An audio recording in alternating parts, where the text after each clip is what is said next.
It was the finest feat of arms at Gallipoli, but also the most tragic.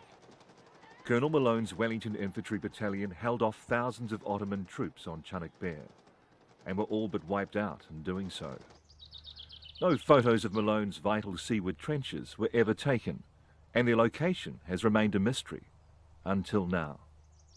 We haven't seen this before, have we? No, we haven't, because it's been covered with scrub, and for the first time you can actually work out the extent of his seaward trenches. As the outnumbered Wellingtons were pushed off the crest, they made a last stand on this ground.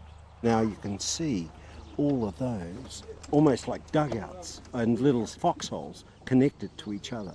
And that was dug in battle, and as one filled with dead and wounded, so they moved back and dug one immediately behind, using the bodies as a parapet. You know, if you look along that slope there would have been 600 New Zealand dead at the end of 36 hours. The New Zealand Defence Force Chief, Lieutenant General Tim Keating. The experience of standing exactly where Malone and his men fought and died is an affecting one. On this spot, hundreds of New Zealanders lay dead, and it's very moving. And to look at this piece of ground, to see how constricted they were, the murderous fire they must have faced. It's incredibly moving, but it's also incredibly a tragedy. It's flawed.